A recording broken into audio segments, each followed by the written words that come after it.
Assalamualaikum warahmatullahi wabarakatuh. Saya Rizka Dewa Adrila dengan NIM 210202110107.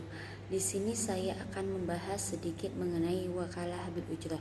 Pada prinsipnya akad wakalah itu tidak terdapat ujrah di dalamnya, sehingga bagi seorang wakil tidak diwajibkan membayar upah atau ujrah kepada seorang wakil apabila yang menjadi wakil tersebut ikhlas dan juga tidak membutuhkan kepada ujrah tersebut.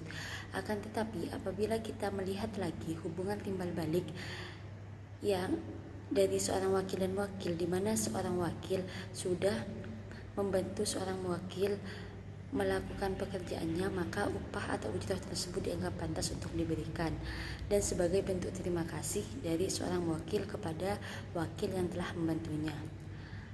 Mengenai prosedur pelaksanaan wakalah bil ujrah, DSN MUI mengeluarkan fatwa sebagai pedoman bagi masyarakat yang akan melakukan akad tersebut. Adapun fatwa tersebut berisi hal-hal sebagai berikut. Akad wakalah bil ujrah merupakan akad pemberian kuasa dari seorang muwakil kepada wakil untuk melakukan perbuatan hukum tertentu disertai dengan fee atau imbalan. Jadi tidak hanya hubungan wakil mewakilkan, tetapi juga ada upah yang harus dibayarkan.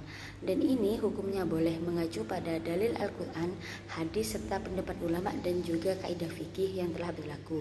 Adapun pendapat ulama yang paling jelas mengenai ini adalah pendapat dari Imam Asy-Syaukani ketika menjelaskan hadis Busr bin Sa'id yang berbunyi wa fihi aidan dalilun ala anna man nawat tabarru'a yajuzu lahu akhdul ujrati ba'da dzalik. Hadis Busr bin Sa'id tersebut menunjukkan pula bahwa orang yang melakukan sesuatu dengan niat tabarru' semata-mata mencari pahala, dalam hal ini menjadi wakil, boleh menerima imbalan. Jadi imbalan tersebut hukumnya boleh.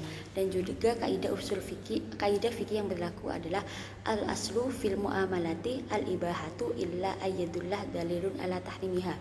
Jadi pada dasarnya semua bentuk muamalah itu boleh sampai ada dalil yang mengharamkannya. Adapun ketentuan-ketentuan yang harus dipenuhi dalam akad wakalah bil ujrah adalah sebagai berikut.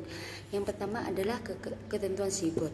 Jadi sigot yang digunakan harus jelas dan dimengerti oleh muwakil maupun wakil, sehingga wakil tersebut bisa mengerti dan memahami apa yang diwakilkan dan yang dikuasakan kepadanya. Dan juga sigot tersebut bisa berupa lisan, tulisan, isyarat maupun tindakan. Kemudian yang selanjutnya adalah ketentuan wakil dan wakil. Yang pertama, muwakil dan wakil boleh berupa orang atau yang dibersamakan dengan orang, baik badan hukum maupun tidak berbadan hukum. Yang kedua, muwakil dan wakil wajib cakap hukum sesuai dengan syariah dan peraturan perundang-undangan yang berlaku. Yang ketiga, muwakil wajib memiliki kewenangan untuk memberikan kuasa kepada pihak lain, baik kewenangan yang bersifat asliyah maupun niyabiyah. Jadi yang dikuasakan tersebut merupakan kuasa penuh dari seorang muwakil. Yang keempat adalah muwakil wajib mempunyai kemampuan untuk membayar ujrah. Jadi karena di sini akad wakalah bil ujrah, maka muwakil tersebut harus mempunyai sesuatu yang harus dibayarkan kepada seorang wakil. Kemudian yang selanjutnya adalah wakil wajib memiliki kemampuan untuk mewujudkan perbuatan hukum yang dikuasakan kepadanya. Artinya seorang wakil tersebut dapat menjalankan amanah atau kuasa yang telah diberikan oleh seorang muwakil. Kemudian ketentuan yang selanjutnya adalah mengenai objek wakalah atau objek yang akan diwakilkan. Yang pertama adalah wakalah bil ujrah boleh dilakukan terhadap kegiatan atau perbuatan hukum yang boleh diwakalahkan, seperti jual beli atau membeli sesuatu. Yang kedua adalah objek wakalah bil ujrah harus berupa pekerjaan atau perbuatan tertentu dan wajib diketahui secara jelas oleh wakil dan wakil. Jadi pekerjaan tersebut bukan pekerjaan rahasia, maksudnya pekerjaan tersebut bisa dimengerti oleh wakil maupun wakil. Terus yang ketiga adalah objek wakalah bil ujrah harus dapat dilaksanakan oleh wakil. Jadi wakil tersebut mampu mengerjakan apa yang dikuasakan kepadanya. Yang keempat, akad wakalah bil ujrah boleh dibatasi oleh jangka waktu. Yang kelima, wakil boleh mewakilkan ulang kepada pihak lain atas kuasa yang diterimanya, kecuali tidak diizinkan oleh muwakil. Jadi apabila seorang wakil mewakilkan apa yang telah dikuasakan kepadanya kepada orang lain, itu hukumnya boleh selama mendapat izin dari muwakil yang pertama. Yang keenam adalah wakil tidak wajib menanggung risiko atau kerugian yang timbul karena perbuatan yang dilakukannya, kecuali karena at-ta'addi, melakukan sesuatu yang seharusnya tidak dilakukan, atau at-taksir, tidak melakukan sesuatu yang harus dilakukan, atau mukhalafah al-syurut, menyalahi isi dan substansi atau syarat-syarat yang telah disepakati dalam akad. Kemudian ketentuan yang terakhir adalah mengenai ketentuan tentang ujroh atau upah yang akan diberikan. Yang pertama, ujroh tersebut boleh berupa barang atau uang yang bisa dimanfaatkan menurut syariah dan perundang-undangan yang berlaku. Jadi boleh berupa barang atau uang.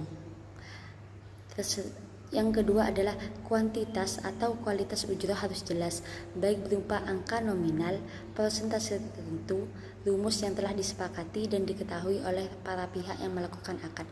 Jadi ujroh tersebut harus jelas, baik berupa nominal atau sesuatu yang telah disepakati oleh mereka yang berakad. Terus yang ketiga adalah ujroh boleh dibayar secara tunai atau secara bertahap sesuai dengan syariah kesepakatan yang telah berlaku.